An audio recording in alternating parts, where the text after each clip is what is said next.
তারা কিয়ামত পর্যন্ত আলোচনা করলেও একটি সুস্থ নির্বাচন বাংলাদেশে দিতে পারবে না। সারা দেশের মানুষ একসাথে ব্যাট দেওয়ার জন্য প্রস্তুত রয়েছে, কিন্তু ব্যাট নিয়ে কি করা হয় এটাও এবার দেশবাসীর সামনে ক্লিয়ার করতে হবে। একদিকে ডক্টর ইউনূস বলছেন আমরা কিচ্ছু বুঝি না, আমরা বলি টাকা দেন ভোট দিয়ে দিব। বাংলাদেশে আওয়ামী লীগ বলে বাংলাদেশে আর কিছু নেই। কতগুলা বান্দরের বাচ্চা কবলে পড়েছে বাংলাদেশ, কিচ্ছু বুঝে না, কিচ্ছু জানে না। আপনারা বুকার স্বর্গে বাস করছেন। হিসাব ভাই, আমেরিকার মাধ্যমে চলবে না। আমেরিকাকে শিক্ষা দেওয়ার জন্য ইরানকে সবাই সহযোগিতা করবে এবং আমেরিকা এখানে শিক্ষা পাবে। আন্তর্জাতিক অপরাধ ট্রাইব্যুনালে শেখ হাসিনা সহ আওয়ামী লীগের অনেক নেতাকর্মীর বিচার হচ্ছে, এই তথ্য তো আমরা জানি। সেখানে একটা আজব ঘটনা ঘটেছে, সেই আজব ঘটনাটা বেশ চাঞ্চল্যের সৃষ্টি করেছে। উপদেষ্টা পরিষদে গুরুত্বহীন হয়ে পড়েছেন উপদেষ্টা মাহফুজ আলম। কি প্রভাবশালী উপদেষ্টা মাহফুজ, কোথায় এখন মাহফুজ দেখেন কোথাও? দিনে দিনে বাংলাদেশে নজিরবিহীন ঘটনা ঘটছে। ঐকমত্য কমিশন, যেখানে সর্বদলীয় একটি বৈঠক ডাকা হয় এবং সেই বৈঠকে নাকি খবরদারি করছে জামায়াত ইসলামী। এমনকি অন্যান্য রাজনৈতিক দলের প্রতিনিধিদের কোনো কথা বলতে দেওয়া হচ্ছে না, এমনটাই অভিযোগ। এবং সেক্ষেত্রে রাজনৈতিক বিশ্লেষকরা বলছেন এই ঐকমত্য কমিশন গঠন করে শুধুমাত্র সরকারের কারিগরি টাকাই খরচ হয়েছে এবং একেবারে কালক্ষেপণ করা হচ্ছে। কোনো রকম গুরুত্বপূর্ণ কিছু আলোচনাই করা যাচ্ছে না। আসসালামু আলাইকুম রহমতুল্লাহ, সবাই কেমন আছেন? আশা করি সবাই অনেক অনেক ভালো এবং সুস্থ আছেন। সবাইকে স্বাগতম জানাচ্ছি আমাদের আরেক নতুন ভিডিওতে। প্রতিদিনের মতো আমি আপনাদের সিরিয়াস ফারুকি আবার চলে আসলাম নতুন একটা ভিডিও নিয়ে। দর্শক, ইতিমধ্যে সবাই ভিডিওর শুরুতে বেশ কিছু অংশ বিশেষ দেখে বুঝতে পেরেছেন আজকের ভিডিওটি কতটুকু গুরুত্বপূর্ণ বা আজকের ভিডিওটি কি বিষয়টা নিয়ে হতে যাচ্ছে। বর্তমানে চলমান রাজনীতি প্রসঙ্গে ইতিমধ্যে বুঝতে পেরেছেন আজকের ভিডিওটা অনেক অনেক গুরুত্বপূর্ণ। তাই সবাইকে অনুরোধ করবো এক মুহূর্ত না টানে সবাই ভিডিওটি দর্শক দেখবেন। তার আগে আপনাকে ছোট্ট একটি অনুরোধ জানিয়ে রাখতেছে, যারা আমাদের চ্যানেলটিতে এখন চ্যানেল সাবস্ক্রাইব করে সাথে দেবেন। চলুন আমরা ভিডিওর বাকি অংশগুলো আমরা একটু বিস্তারিত দেখে আসবো। সবাইকে অনুরোধ করবো এক মুহূর্ত না টেনে একটা লাইক দিয়ে সবাই। কিচ্ছু বুঝি না, আমরা বলি টাকা দেন ভোট দিয়ে দিব। আমরা দ্বিকক্ষ বিশিষ্ট পার্লামেন্টের কথা কোনোদিন শুনি নাই। অন্যদিকে দেখেন, আপনি পত্রিকা ঘেটে হয়রান হয়ে যাবেন। সংস্কার প্রস্তাবগুলো মূলত কি সেই আলাপ কোথাও খুঁজে পাবেন না। বাংলাদেশে ডক্টর ইউনূসের গড়া ঐকমত্য কমিশনে সংস্কার খেলার নামে একটা বড় অশ্বডিম্ব প্রসবের ঘটনা ঘটছে। মানে একটা ঘোড়ার ডিম প্রসবের আলোচনা চলছে মাসের পর মাস। আর ডক্টর ইউনূস দেশে দেশে গিয়ে এই প্রচার করে আসছেন যে তারা বিরাট সংস্কার আনছেন। দেখেন, বাংলাদেশের রাজনীতিতে, বাংলাদেশের সমাজে, বাংলাদেশে যেভাবে চলছে তাতে আমরা কোন সংস্কার চেয়েছিলাম? নিশ্চয়ই আপনি আমিও যে পরিবর্তন চেয়েছিলাম তার একটা বড় পরিবর্তন ছিল বাংলাদেশে দুর্নীতি কমে আসবে, বাংলাদেশে জোর জার মুলুকতারের আচরণ কমে আসবে, বাংলাদেশে যার হাতে যত শক্তি, যার হাতে যত ক্ষমতা সেই লুটপাট করবে, সেই চুরিধারি করে বেড়াবে এবং সে যা বলবে তেমন ভাবেই বিচার বিভাগ চলবে, আদালত চলবে, আইন আদালত সব একই গোষ্ঠীর নিয়ন্ত্রণে থাকবে। কাউরান বাজার থেকে সর্বোচ্চ আদালত, সেসব থেকে আমরা মুক্তি চেয়েছিলাম। কিন্তু সেসবে কি মুক্তি ঘটেছে? ডক্টর ইউনূসের সরকার যে সংস্কার নিয়ে এসেছেন তাতে আমরা দেখতে পাচ্ছি বাংলাদেশের সর্বোচ্চ আদালত থেকে একেবারে স্থানীয় সরকারের ইউনিয়ন পরিষদ পর্যন্ত প্রত্যেকটি পদ পদায়ন হয়েছে মবের মাধ্যমে, তাদের ছাত্রদের সিদ্ধান্তে। আমরা দেখছি এই গুণধর ছাত্ররা ডক্টর ইউনূসের, তারা পাঠ্যপুস্তক বোর্ড থেকে কাগজ বাণিজ্য করে 400 কোটি হাতিয়ে নিচ্ছে। তার উপদেষ্টা আসিফ মাহমুদের পিএস সারা বাংলাদেশ জুড়ে পদ পদায়ন করে শত শত কোটি টাকা হাতিয়ে নিচ্ছে। তারা যাচ্ছে নগদ ঠিক করতে গিয়ে সেখানে নিজেদের বউ সহ আত্মীয় স্বজনের চাকরি দিচ্ছে, আবার শত শত কোটি টাকা হাতিয়েও নিচ্ছে। আমরা দেখলাম সারা বাংলাদেশ জুড়ে সকল সরকারি দপ্তরে ছাত্র সমন্বয়ক নামে একটা পদ সৃষ্টি করে মন্ত্রণালয় থেকে শুরু করে থানা পর্যন্ত একটা নতুন ঘুষ বাণিজ্যের জায়গা তৈরি হলো। এই তো নতুন বাংলাদেশ। এই নতুন বাংলাদেশই তো ডক্টর ইউনূস গড়ছেন আর বড় বড় কথা সংস্কার সম্পর্কে বলে বেড়াচ্ছেন। এখন এই সংস্কারটা যে কি তা আমাদেরকে কোনোভাবে কিন্তু জানানো হয় নাই। আমরা জানি যে আমাদের ত্রাণ করতে সেই মার্কিন মুলুক থেকে এক বিরাট জ্ঞানী, সাংবাদিকতার শিক্ষক ছিলেন ঢাকা বিশ্ববিদ্যালয়ে, পরে গিয়ে মার্কিন মুলুকে পড়ালেখা করেছেন, সেখানে পড়িয়েছেন, সেই বিরাট জ্ঞানী আলী রিয়াজ সাহেবকে ডেকে নিয়ে আসা হয়েছে। তিনি যেসব সংস্কার প্রস্তাব নাকি স্প্রেডশিটে লিখে লিখে রাজনৈতিক দলগুলোকে দিয়েছেন, তারা সেখানে প্রথমে হ্যাঁ না বলেছে, এখন তাদেরকে আলোচনার সুযোগ দেওয়া হয়েছে এবং তারাই নির্ধারণ করে ফেলছেন বাংলাদেশের জনগণ কি সে মহান সংস্কার যার জন্য তীর্থের কাকের মতো এতদিন বসেছিল এবং আরো কতদিন যে বসে থাকতে হবে তার কোনো ঠিক নেই। এই সম্প্রতি ডক্টর মোহাম্মদ ইউনূস যখন যুক্তরাজ্য সফরে এলেন, চ্যাথাম হাউসে, ব্রিটেনের বিখ্যাত থিঙ্ক ট্যাঙ্ক, সেই চ্যাথাম হাউসের প্রধান নির্বাহী তাকে মুখের উপরই জিজ্ঞেস করলেন যে এই সংস্কারের দায়িত্ব আপনি নিতে গেলেন কেন? মানে সংস্কার তো করা উচিত, নির্বাচনের মাধ্যমে যে দল সংখ্যাগরিষ্ঠ হয়ে ক্ষমতায় আসবে এবং সংসদে যাদের প্রতিনিধিত্ব থাকবে তাদের সিদ্ধান্তে, তাদের বিবেচনায়, তাদের উপর ছেড়ে দিলেন না কেন? ডক্টর ইউনূস তখন কি উত্তর দিলেন? ডক্টর ইউনূস বললেন হেসে, আপনি যে কি বলেন, মানে বাংলাদেশের জনগণকে যদি বাইকামরাল লেজিসলেচার মানে দ্বিকক্ষ বিশিষ্ট আইনসভার মতো কঠিন কঠিন কথা বোঝাতে যায়, তারা বলবে আমাকে এসব বোঝাতে আসবেন না, তো আমাকে টাকা দিন আর বলে দিন কাকে ভোট দেবেন, যে টাকা দেবে আমি তাকে গিয়েই ভোট দেব। মানে আমার দেশের সরকার প্রধানের, যিনি এই সংস্কার করে বাংলাদেশকে ত্রাণ করতে নিজে এসেছেন আর বিদেশ থেকে আলী রিয়াজ, রজার রহমান নামক এক দল লোককে উড়িয়ে এনেছেন, তারা আমাদেরকে কত বড় ত্রাণ করতে এসেছেন ভাবুন। দ্বিকক্ষ বিশিষ্ট পার্লামেন্টের মতো কঠিন কথা আপনারা কোনোদিন শুনেছেন? মানে ডক্টর ইউনূসের বোধহয় ধারণাও নাই, সম্ভবত 7-এর পাঠ্য বইয়ে এই কথা লেখা আছে। আর এই বাংলাদেশে এখন প্রতি বছর 7-8 লাখ গ্রাজুয়েট মানে স্নাতক পাশ করা শিক্ষিত লোক, শিক্ষিত ছেলে মেয়ে বেরিয়ে আসে বিশ্ববিদ্যালয় থেকে। মানে ডক্টর ইউনূসের স্বভাব তো সেই 70-এর পর থেকেই ভিক্ষা করে করে টাকা আনা, বাংলাদেশের দারিদ্র্য বেচে, বাংলাদেশের অশিক্ষা বেচে, বাংলাদেশের দুর্নীতি বেচে। কাজেই বিদেশের মাটিতে গিয়ে তার মনে থাকে না যে আমরাও দু কলম পড়ালেখা জানি, আর হয়তো বাইক্যামরাল লেজিসলেচার কোন যুক্তিতে তিনি আর তার আলী রিয়াজ বাংলাদেশের সকল সমস্যার সমাধান বলে মনে করছেন, তাদের সেই যুক্তিগুলো বুঝবারও আমাদের সক্ষমতা ছিল। যাই হোক, ওই চ্যাথাম হাউসের বক্তব্য শোনার পর আমার মনে হলো কি কি মহান সংস্কার ডক্টর ইউনূসের সরকার আনতে যাচ্ছে, এটা তো খতিয়ে দেখা দরকার। কারণ দেখুন, মূল পক্ষগুলোর মধ্যে বাংলাদেশ আওয়ামী লীগ বলে বাংলাদেশে আর কিছু নেই, আওয়ামী লীগের অস্তিত্ব নেই, অর্থাৎ আওয়ামী লীগটা এখন আর বাংলাদেশ আওয়ামী লীগ না। আওয়ামী লীগকে বাংলাদেশের মানুষ আর ওন করে না, বাংলাদেশের মানুষ ছুঁড়ে ফেলে দিয়েছে। এই কথা বলেছেন ভারতীয় গণমাধ্যমকে প্রতিনিয়ত সমালোচনা করেন যারা, তাদেরই একজন প্রধান উপদেষ্টার প্রেস সচিব। প্রধান উপদেষ্টার প্রেস সচিব গতকালকে তিনি ভারতীয় গণমাধ্যম দ্য ওয়ালে সাক্ষাৎকার দিয়েছেন। গতকালকে মানে সম্প্রতি, গত পরশু দিনই সাক্ষাৎকারটা সম্ভবত তিনি দিয়েছেন। সেখানে তিনি এমন মন্তব্য করেছেন। এই মন্তব্যের পাশাপাশি ইনক্লুসিভ নির্বাচনের নতুন সংজ্ঞা নির্ধারণ করেছেন তিনি। ইনক্লুসিভ নির্বাচন কাকে বলে সেই সংজ্ঞা জাতিকে শিখিয়েছেন। কি শিখালেন শফিকুল আলম? এবং বাংলাদেশ আওয়ামী লীগ কোথায় আছে, আদৌ বাংলাদেশে আওয়ামী লীগের অস্তিত্ব আছে কিনা, কি বলতে চাইলেন তিনি, সেই আলোচনা করবে এই ভিডিওতে। থাকবেন পলিটিক্স টিভির নিয়মিত আয়োজন। বলছিলাম প্রধান উপদেষ্টা প্রেস সেক্রেটারি শফিকুল আলমের কথা। শফিকুল আলমের একটি ভিডিও সম্প্রতি ভাইরাল হয়েছে। লন্ডনে তারেক রহমানের সঙ্গে সাক্ষাতের পূর্বে তারেক রহমান যখন হোটেলের সামনে গাড়ি নিয়ে আসলেন, গাড়ি নিয়ে নামলেন, তখন দেখা গেল তিনি দৌড়ে আসলেন তারেক রহমানের কাছে। প্রথমে 3-4 জনের পেছনে দাঁড়ালেন, ওখান থেকে হ্যান্ডশেক করার চেষ্টা করলেন, ওখান থেকে সুযোগ পেলেন না। তারপরে একজনকে পাশ কাটিয়ে তার পাশে আসলেন, সেখান থেকে হ্যান্ডশেক করার চেষ্টা করলেন, সেখানে সুযোগ পেলেন না। তারপরে নিরাপত্তা উপদেষ্টা ডক্টর খলিলুর রহমানকে পাশ কাটিয়ে তারও ডানে সরাসরি সবাইকে টপকে তারেক রহমানের সামনে যাওয়ার চেষ্টা করলেন। সেখানে গিয়ে তারেক রহমানের সঙ্গে হ্যান্ডশেক করে এক ধরনের স্বস্তি অনুভব করলেন। এবং ফেসবুকে তিনি তারেক রহমানের সঙ্গে যে মুহূর্তগুলো, সেই মুহূর্তগুলোর ছবি দিয়ে পোস্ট করেছেন। তার মানে হচ্ছে তারেক রহমানের সঙ্গে তার এই সাক্ষাৎ করা, হ্যান্ডশেক করা, এই ব্যাপারটা একটা ঐতিহাসিক ব্যাপার হিসেবে তিনি দেখতে চেয়েছেন। এটা নিয়ে সামাজিক যোগাযোগ মাধ্যমে ব্যাপক ট্রলও আমরা দেখছি। শফিকুল আলম সহ অনেকেই আমরা ভারতীয় মিডিয়ার সমালোচনা করি। ভারতীয় মিডিয়া বাংলাদেশ সম্পর্কে নানা ধরনের প্রোপাগান্ডা করছে। কিছু কিছু ক্ষেত্রে তো অবশ্যই ঠিক, ভারতীয় কিছু মিডিয়া এই কাজটি করছে, দেদারছে প্রোপাগান্ডা করছে, গুজব রটাচ্ছে, এটা ঠিক। কিন্তু ভারতের সব মিডিয়াকে পাইকারি হারে দোষ দেওয়ার কোনো যে কারণ নেই। শফিকুল আলম আবার নিজেই সেটা প্রমাণ করলেন ভারতীয় একটি গণমাধ্যমে। এর আগেও তিনি সাক্ষাৎকার দিয়েছেন আরেকটি গণমাধ্যমে, এবার তিনি দ্য ওয়ালে সাক্ষাৎকার দিলেন। ভারতীয় গণমাধ্যম দ্য ওয়ালে বাংলাদেশ থেকে টেলিফোন যোগে তিনি সাক্ষাৎকার দিয়েছেন। সেই সাক্ষাৎকারে তিনি বলার চেষ্টা করেছেন বাংলাদেশে আওয়ামী লীগের আর কোনো অস্তিত্ব নেই। তিনি বলার চেষ্টা করেছেন আওয়ামী লীগ আর বাংলাদেশ আওয়ামী লীগ না। আওয়ামী লীগ হতে পারে, কিছু কিছু মানুষ সমর্থন করতে পারে, কিন্তু বাংলাদেশ আওয়ামী লীগ বলে যে বৃহৎ ব্যাপারটা ভাবা হতো যে আওয়ামী লীগ বাংলাদেশে একটা ফ্যাক্ট, তিনি বলেছেন যে না, আওয়ামী লীগ আর বাংলাদেশে একটা ফ্যাক্ট না। আওয়ামী লীগ এখন বাংলাদেশের ঠুটুটু জগন্নাথ। আওয়ামী লীগের অস্তিত্ব আর বাংলাদেশে নেই, বাংলাদেশের মানুষ আওয়ামী লীগকে আর মেনে নেবে না, এমন কথা তিনি বললেন। তিনি তার কথা বলতেই পারেন। সময় এবং বাস্তবতা তার কথার সত্যতা কিংবা সত্য নাকি মিথ্যা সেটা হয়তো প্রমাণ করবে, সেটা পরের বিষয়। কিন্তু তিনি যে গুরুত্বপূর্ণ কথাটা আরেকটা কথা বললেন, সেটা হচ্ছে যে তিনি ইনক্লুসিভ নির্বাচনের সংজ্ঞা শেখালেন জাতিকে। ইনক্লুসিভ নির্বাচন বলতে তারা কি বোঝান, তাকে প্রশ্ন করা হলো যে বিশ্বব্যাপী যে মতামতটা আছে যে বাংলাদেশে ইনক্লুসিভ নির্বাচন হতে হবে, সব দলের অংশগ্রহণে নির্বাচন করতে হবে, সেই ব্যাপারে আপনাদের অবস্থান কি? তিনি বলেছেন ইনক্লুসিভ নির্বাচন বলতে সব দলের অংশগ্রহণ না, ইনক্লুসিভ নির্বাচন বলতে বোঝাই হচ্ছে জনগণের স্বতঃস্ফূর্ত অংশগ্রহণ।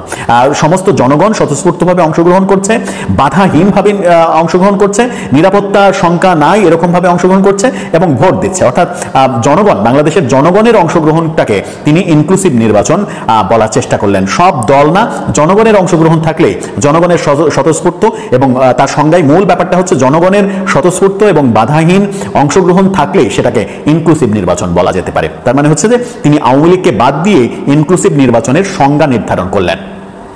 তার চোখে হচ্ছে আওয়ামী লীগকে বাদ দিয়েই নির্বাচনটা ইনক্লুসিভ নির্বাচন। ঠিক একই রকমের সংজ্ঞা আমরা বিগত সরকারের আমলে, অর্থাৎ আওয়ামী লীগের সরকারের আমলে আওয়ামী লীগের বিভিন্ন নেতাকর্মীর মুখে শুনতে পেয়েছি। তারা বলেছে বিএনপিকে ছাড়াই জনগণের অংশগ্রহণমূলক নির্বাচন সম্ভব, এবং সেটা তারা করেছে। 14তে করেছে, 24-এ করেছে, 18-তে যদিও বিএনপি অংশগ্রহণ করেছে। সেটা করতে গিয়েই যে তারা সব থেকে বেশি বিপদে পড়েছে, এবং 5 আগস্টে সরকার পতনের অন্যতম কারণ যে নিজেদের একদলীয় যে নির্বাচন, কিংবা বিএনপিকে বাদ দিয়ে, জামাতকে বাদ দিয়ে, বেশ কিছু দলকে বাদ দিয়ে, বিশেষ করে বিএনপিকে বাদ দিয়ে তারা যে ইনক্লুসিভ নির্বাচনের সংজ্ঞাটা নির্ধারণ করেছিল।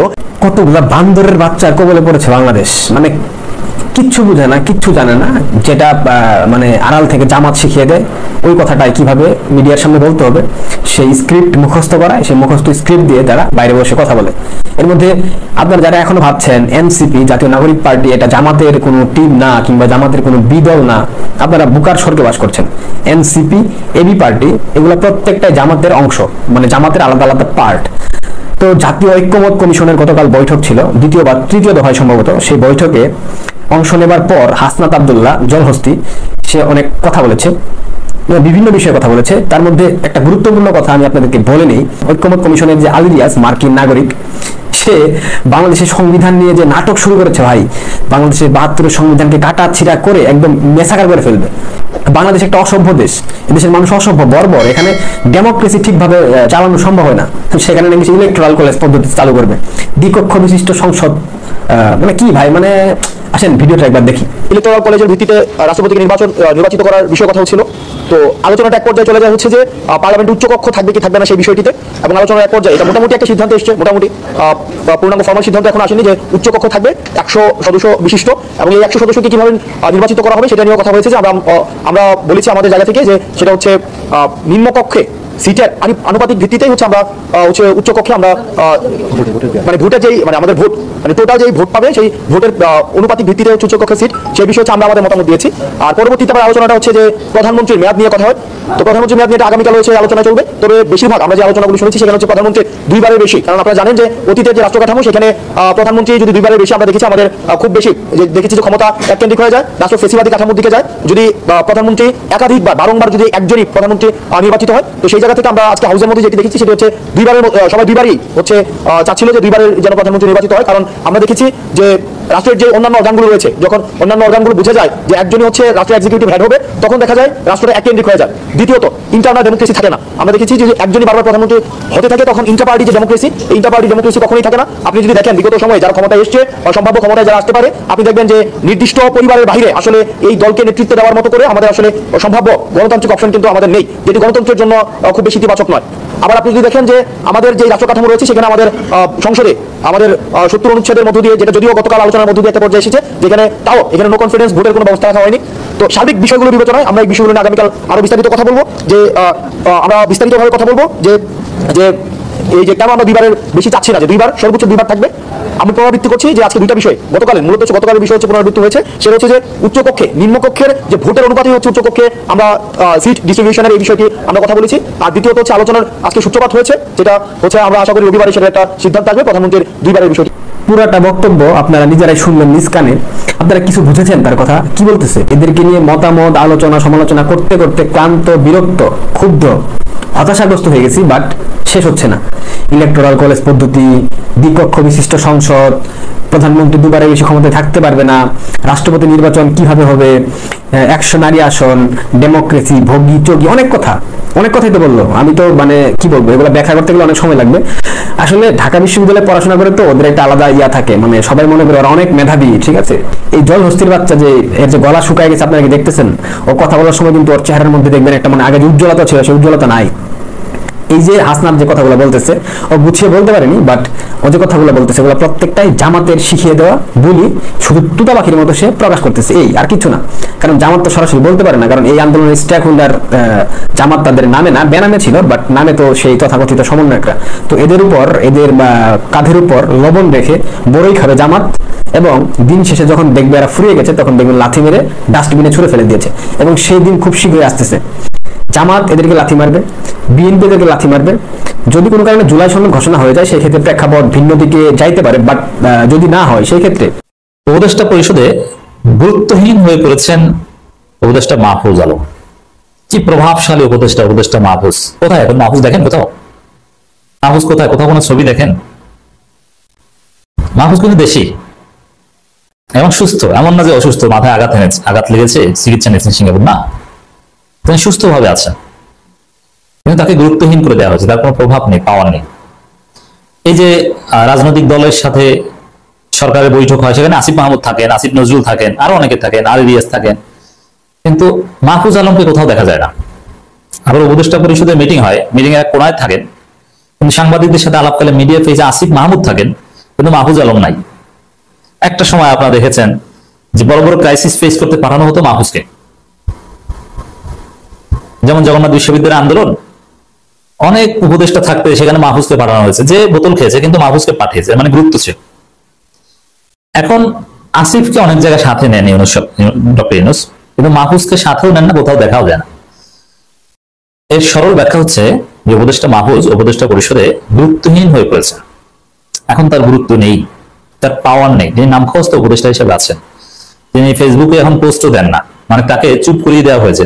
আচ্ছা, যদি বিষয়টা এরকম হয় যে না, মাহফুজ এখন অসুস্থ বা বিদেশে সফরে আছেন বা কোনো কাজে আছেন, একজন উপদেষ্টা এতদিন বিদেশ সফরে থাকেন না, আমি ধরে নিলাম বিতর্কের খাতিরে যে বিদেশে কাজে গিয়েছেন, কাজে গেলেও কোথায় গিয়েছেন, যে এগুলো সব গণমাধ্যমে আসার কথা। প্রভাবশালী উপদেষ্টা বিদেশে গেলে এগুলো, তিনি তো আর চোর না যে চোরের মতো যাবেন, চোরের মতো আসবেন। আবার এই মাহফুজদের একটা প্রাসঙ্গিকতা হচ্ছে যে ফেসবুকে পোস্ট দিবেন।